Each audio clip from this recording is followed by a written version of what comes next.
Hey there, Docaholics. Welcome back to another exciting episode of Doc Lale Talks Comics. And today we are going to talk about what books I picked up at my LCS. So this is my weekly haul and pickups video. Let's see what the pick of the week was. This is the Sentry, issue number 2, written by Paul Jenkins with art by Christian Rosado. And this book,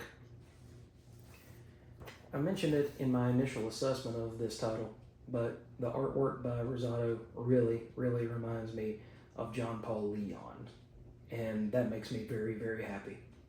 It also makes me very sad because this book is only 4 issues, so that's not a very good thing because we need more Sentry in our lives. But what I love about this book more than anything in the world is that you can feel the heart behind Paul Jenkins' writing. You can feel the love of these characters, you can feel true characterization, and you can feel the writer coming through here. I read on his Substack that he fell in love with Laika, the Russian dog that was sent into space on Sputnik 2. And for years, he was very sad because when he read the whole story, he realized that they sent Laika on a one-way mission, never to return home. And here you have the Sentry whose dog is sick and dying.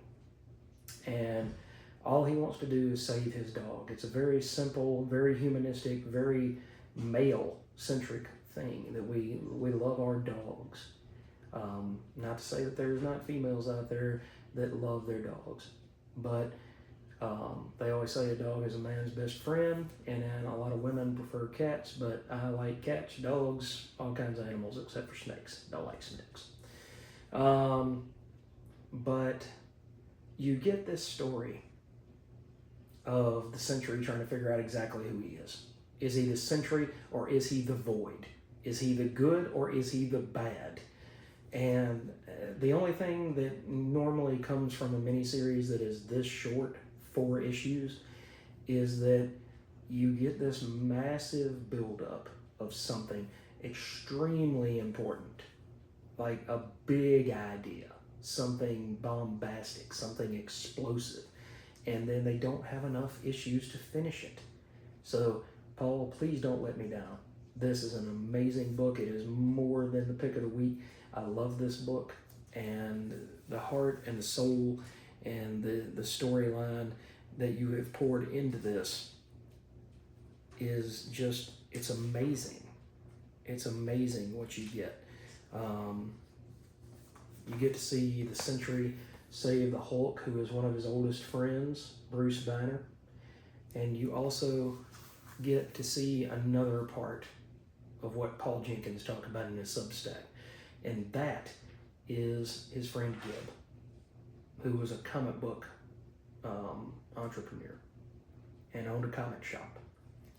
And he sat down with Gib and talked to him before he passed, unfortunately. And he talked to him for 10 minutes. And what really hits you about the story that you read in the Substack is that he had driven 4.5 hours to get there to talk to his friend, and he has driven 4.5 hours back, and he only spent 10 minutes with him. But those 10 minutes are something that will stay with Paul Jenkins, the writer of this title, for the rest of his days. That he got those 10 minutes to talk to his friend, to spend a lifetime with his friend.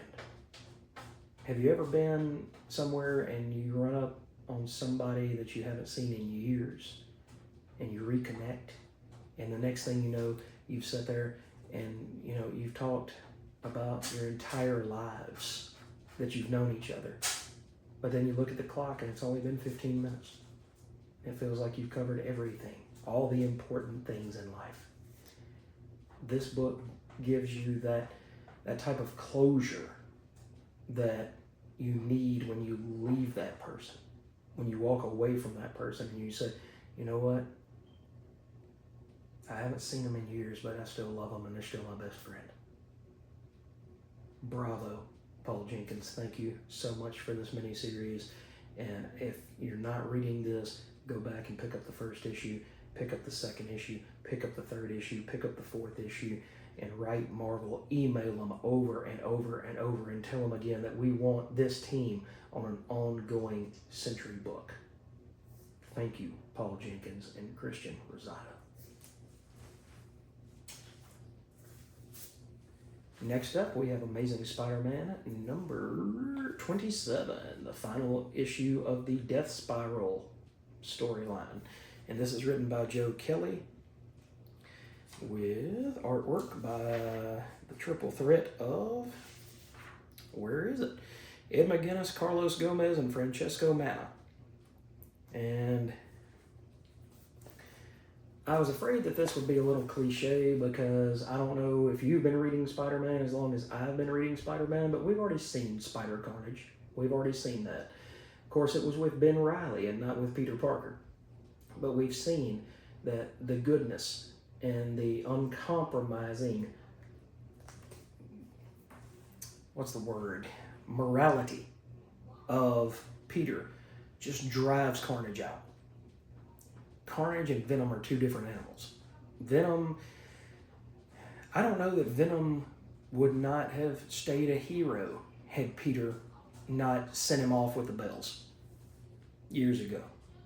There might not have been that hatred of and that twisted morality of Venom had Peter not rejected the symbiote. Carnage is just twisted and wants death and destruction and maiming. What did he say? What did he say to Peter? Let's see. Where was it? He says, the strength of his resolve is overwhelming. One word over and over, kill. He only exists to kill.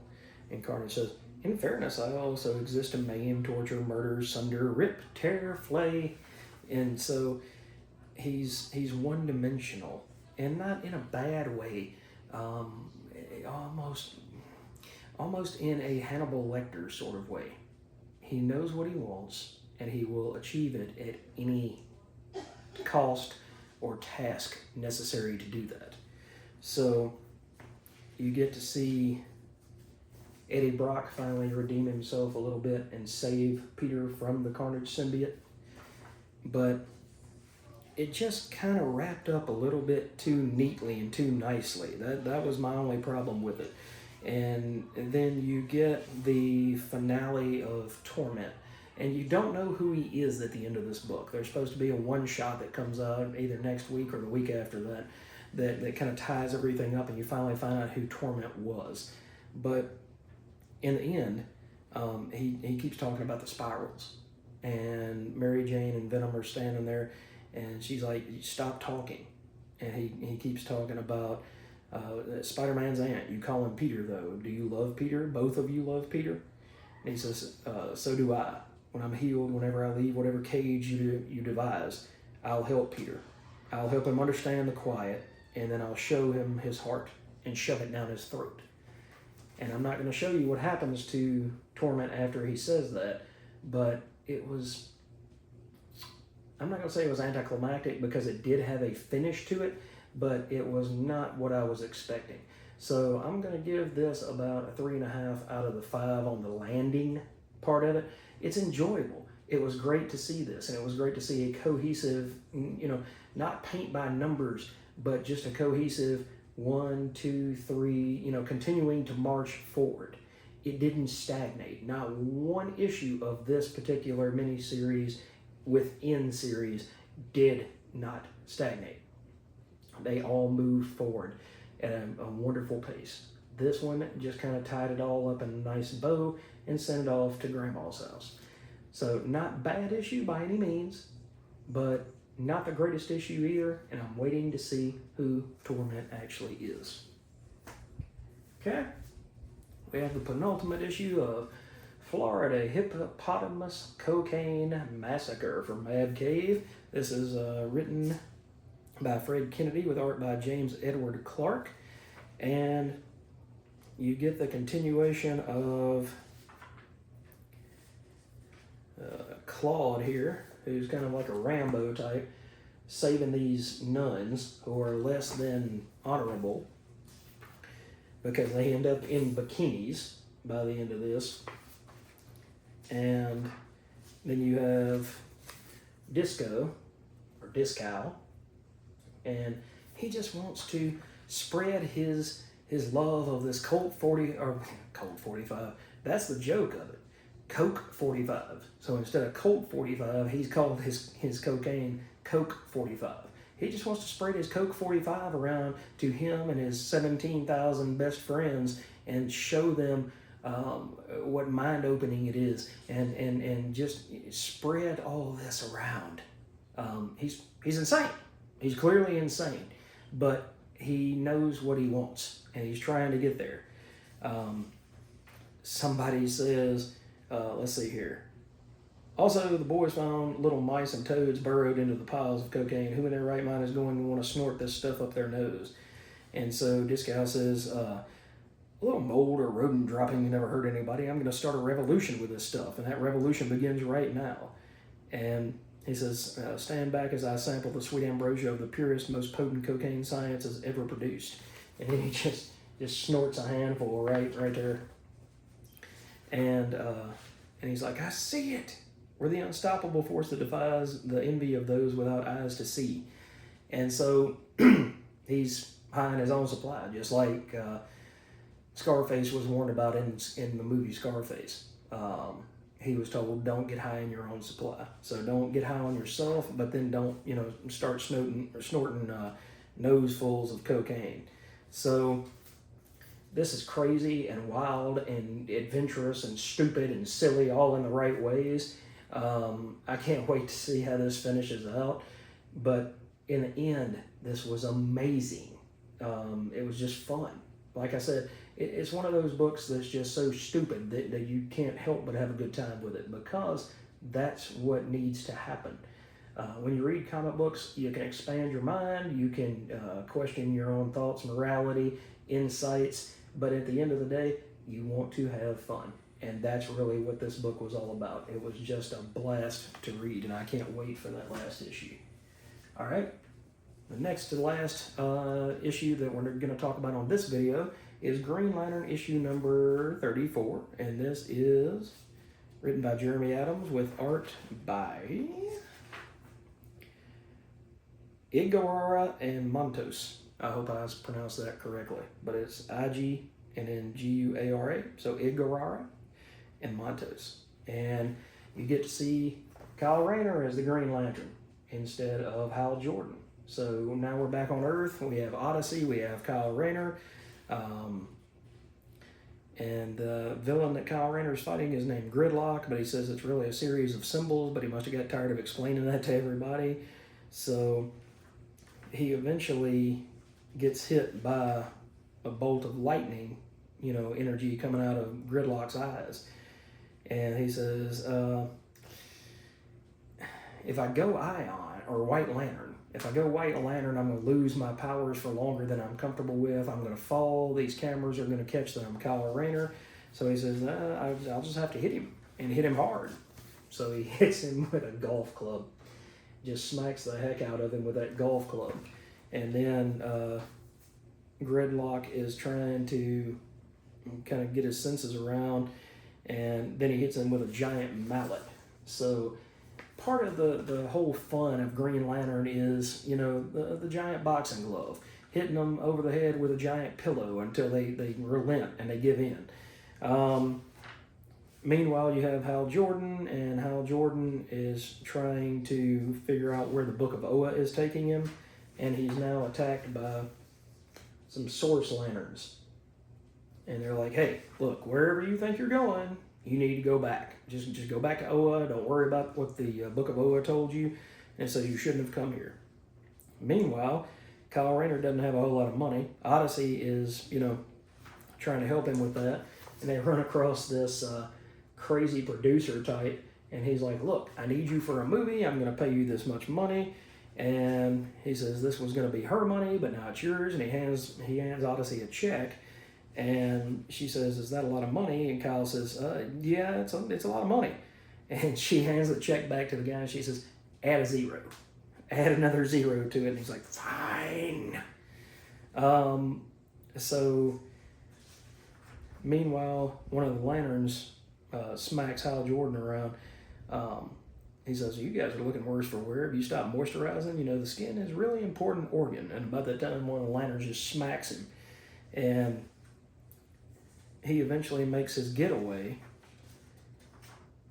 And somebody throws a grenade at the lanterns and kind of knocks them silly for a minute, allowing them to escape. And we have a reveal at the end of the issue about somebody who says they're, like the last person on Earth, and he's trying to figure out who this is, because I've never met that character before. But again, Jeremy Adams, you can also tell he's having a lot of fun on Green Lantern. I don't necessarily like Kyle taking the point on this book, because the point for me was that Hal was back, but sometimes you have to let another Lantern step into the limelight, and I'm totally okay with that. You got John Stewart, you've got Guy Gardner, you've got Kyle Rayner. It's not just Hal Jordan like it was back in the 1960s. You had Guy Gardner show up in issue 59. Then you had John Stewart become a Green Lantern in issue 87, 88, one of those two. But the point is Hal can carry the title on his own, but you got to shake it up every once in a while. And Jeremy Adams understands the assignment and brought a lot of fun with Iguarara and Montos on artwork. All right.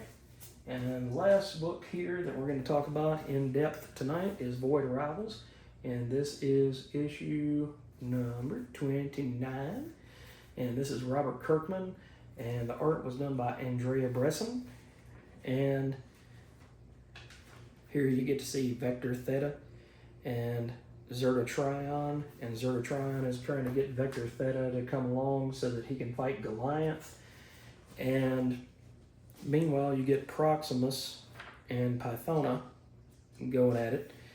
And then you get to see the Agorian King. It's a lot going on. It's kind of like the Dreadnought War that they had in the G.I. Joe title by Joshua Williamson and Tom Riley. Except this, you have Autobots, Transformers, Agorians, Zertonians, Quintessons. You've got all these people all together trying to, and you get this new war judge that came out of nowhere that nobody seems to know, where he came from. That was designed by Dave Felici, that used to be the artist on the title. But you get to see Dirac and Salila trying to lead their own forces. Dirac actually flying a ship in a suicide mission, a kamikaze mission, into the judge, and it doesn't seem to do anything to him. So you've got high stakes. Here is Zalalak trying to fight with Salila, fight alongside her, I should say. So the end, you get father and son standing before the war judge, and if you have seen anything about the Quintessons back in the G1 days, then you know what the verdict is read, and you know what's about to happen. So this is going to be interesting to see what picks up next month. Robert Kirkman and Bresson are doing an excellent job on this book. I am possibly going to drop it before too long. It's great, but I'm still kind of weeding out what I don't love 100%. So we'll see whether Void Arrivals makes it to issue 31 or 32, or if I end up dropping the title. But for right now, I'm enjoying thoroughly the Quintesson War. All right, and a couple of books that we're going to talk about in initial assessment videos is Corpse Knight, and this is issue 1 from Michael Chavez and Matthew Roberts and Rico Renzi, and this is an image title. I believe there is a squire, a dame squire, and her father gets killed, and then he's resurrected as the Corpse Knight. So we have knights, we have dragons, we have undead warriors. I think I'm going to like it. So I got that book to check out. For another initial assessment video, I also have Event Horizon Inferno, which is written by Christian Ward with art by, see if it's at the back. Gotta find out. But this is supposed to be a sequel to, let's see, it's gotta be at the front somewhere. Where is it at? All right, Christian Ward, and artist is Rob Carey, colorist is Xenon Honchar, letterer is Alex Ray, and editor is Nicholas Nino. So this is supposed to pick up where the movie Event Horizon left off. So I'm looking forward to this as well. Hopefully it lives up to its infamy. And last book that we're going to talk about in an upcoming video is going to be, this is Spider-Man Superman instead of the aforementioned Superman Spider-Man about a month ago from DC. This is the Marvel offering. And I flipped through this one before I did the video. I'm not going to give any spoilers away, but this one was pretty fun. And it had some good ups and downs. So we'll talk about that in an upcoming video as well. But for right now, guys, thank you for joining me for another video. We are just absolutely wearing it out. And I can't tell you how much I thank you for coming on this journey with me. It's been great, and I hope to continue it for a very long time. So thank you so very much for joining me, and I'll catch you guys later.